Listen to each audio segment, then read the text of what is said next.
pushed by the waves. Everybody getting rushed to their graves. Everybody got enough to be saved, but they don't make heroes no more. Welcome to 3 Count Commentaries. I am your host, MagMongoSlade. Today, we're going to talk about Miro leaving AEW, or at least he wants to, and MagMongoSlade is going to propose trades in pro wrestling. Because since everybody thinks that they're real sports now, we need to propose a trade. So first, let's get into Miro. So Miro wants to leave. It was announced via Twitter. I think it was Fightful that announced it first. But the article that I'm looking at is from Sports Illustrated. And because there was so much that I don't remember about the career of this guy, this Miro fellow. But the important bit is that this guy has not had a match in 9 months. He has not had a match in 9 months. It says the former TNT champion has not been booked in a match since World's End last December. It is September. He has not worked in 9 months. That's absurd. That's absurd. If you do not work for 9 months, you technically do not work there anymore. All right, so I don't see how you could still work somewhere and you're not there in 9 months. Did he get pregnant? No, he's not pregnant. He's not injured. How is he not? Okay, so here's what is in the Sports Illustrated article. Quote, there was some consideration internally to use him in the AEW All-In Casino Gauntlet. All right, let's pause right here. That still would have been him not featured on the show in 8 months, because All In was last month. All In was in August. So it means you had nothing for him between December and August. What are you doing? What are you thinking? How is this possible? This guy's not dead. He's not injured. He doesn't have COVID. He doesn't have like a mental health crisis. The guy hasn't been booked in 8 months. And then you show up like, oh yeah, we got this idea to put you in this gauntlet match. You're probably not going to win, but we're going to put you in it anyway. Come on. So back, quote, there was some consideration internally to use him in the AEW All-In Casino Gauntlet. And he had pitched working with Jon Moxley earlier this year. Miro and AEW were unable to get on the same page creatively, something that became somewhat common for the two sides over recent years. So we got it from both sides this time, right? Normally, AEW puts out there that talent are refusing to do creative, that they're, too difficult. We saw Ricky Starks come out and say that wasn't true. Now, this article is saying that he wanted to work with Jon Moxley. Miro did. And I think that would have been great. I know Moxley was supposed to be on vacation at some point earlier this year, but maybe pushing it back would have been fine. But Miro wanted to work with guys like Jon Moxley, and Tony Khan wanted him to work the Casino Gauntlet. And that's just not going to work. But this guy has not had a match in 9 months. So this is another thing that broke my brain. Miro signed a 4-year extension in the spring of 2022. A 4-year extension. He had only been there a couple of months at this point. I think he came in 2021. I think he was one of the guys who came in 2021. Or was it late 2020? One or the other. And he signed a 4-year extension. Oh my God.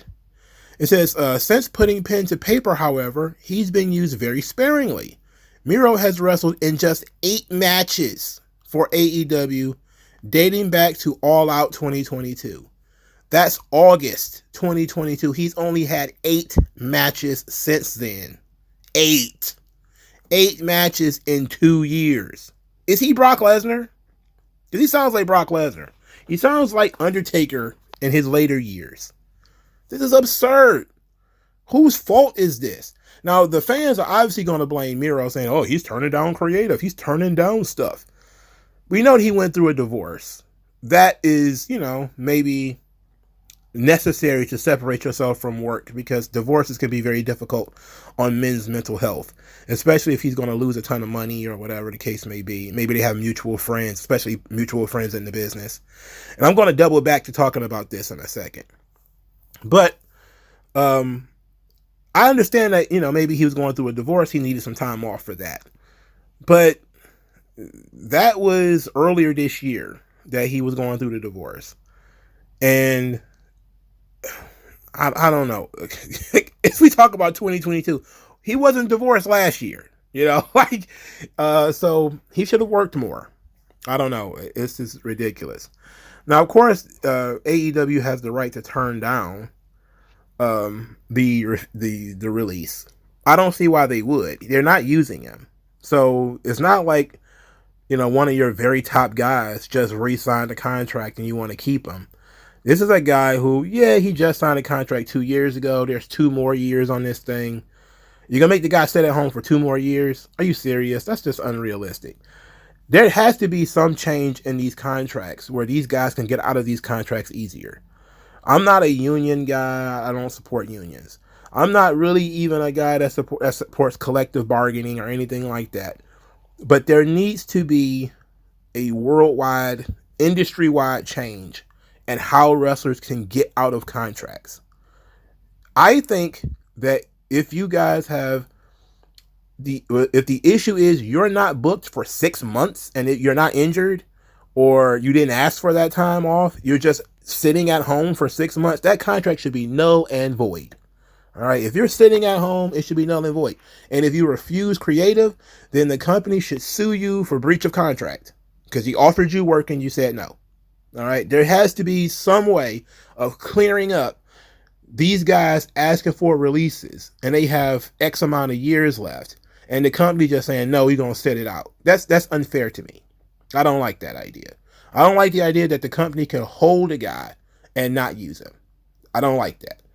And I'm pretty pro-company, usually, when it comes to people being men of their word and you signed a contract, you should keep your contract. But this guy hasn't worked in 9 months. All right? He ain't worked in 9 months. He ain't getting no younger.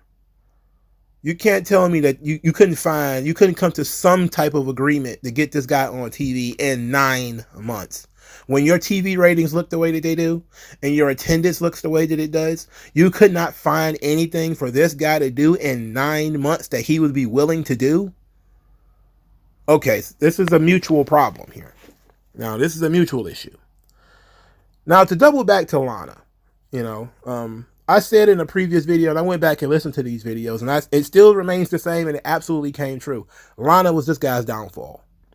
In WWE, it always seems like Vince and company were more interested in Lana than they were interested in him. Lana was the one who was put on television. She was on Total Divas or something like that, and she got kicked off the show. They said her storylines were too slapstick or whatever. He got offended that she got kicked off the show. Lana and Rusev got married in the middle of a storyline, killed that. That pretty much got a lot of heat on them. And Lana was the one who stuck around after Rusev was released, or he asked for his release, and he was finally left WWE. Lana stuck around. And it seemed like Rusev was doing okay. He wasn't doing okay. That's a lie. But he was, I guess, in a better headspace in AEW when Lana wasn't there. And as soon as they brought her in, things hit a skid. The creative got better because they wanted to do something with her that kind of merged into doing something with him. And that was, she wanted to be a regular manager, just like any other manager. And he was jealous, beating up all her talent. That was fine. That ended in December. That was the big Andrade match. I don't know if Lana appeared after that. I don't think she made an appearance after that. Shortly after that, they got divorced. And he's been sitting at home ever since.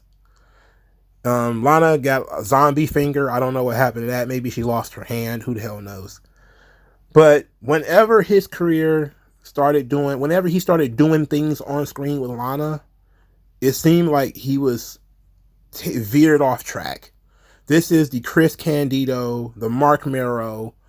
There's been the John Morrison. There's just so many guys who the company always seemed to be more interested in the girl. No matter how good he is. And all of those guys are talented guys, even Mark Miro. But the company seemed to be more interested in the girl. Now that he doesn't have the girl, he can be more focused. And I actually have always been a fan of Rusev. Even when he was like sort of generic Russian heel, I liked him. I liked him in AEW, except for that Best Man skit. I didn't like that. When he had like blonde hair, that was the shit. But the Redeemer was fantastic. It was great. But it was like weeks and weeks of nothing. He'd do a promo, then weeks, nothing. Then he'd do a promo again, weeks, nothing. So it needed some consistency. But I like the Redeemer as an idea, as a concept. I would love to see it in WWE. So I'm going to propose that WWE, since they want to be, everybody wants, Nick Khan is a big sports guy, that they make a trade. That they call Tony Khan and says, we will give you Kevin Steen. You don't have to wait for his contract to expire. Just assume his contract. Of course, all the Kevin Owens stuff has to stay with WWE because that's intellectual property. But Steen, the wrestler, you can have him on your screen Wednesday. But you have to give us Miro. You just trade the contracts. That's all you got to do. All right, just trade contracts. Who would disagree? The only reason that you wouldn't do something like this is if the guys don't want to do it. You know. But why go through all this hassle? Just trade the guy. You know, I'm all for trading him. A guy who got 2 years left on his contract. He can't just sit around for 2 years. To me, that just seems unfair. It seems ridiculous. So I propose a trade. Me personally. I will also propose a trade of whatever lower mid-card guy you might want for Ricky Starks. I would propose that trade as well. I like Miro. I don't like Kevin Owens. So I will propose the trade of Miro to Kevin Owens. But hopefully Miro can get out of this contract, man. 9 months, I'm on his side on this one. You ain't wrestled in 9 months. It's time to go. What do you guys think? Let me know in the comment section, and I'll talk to you guys later. Old non-aggression. Once that lesson sets in, you'll see a session where you got an affection for no progression, regression. The best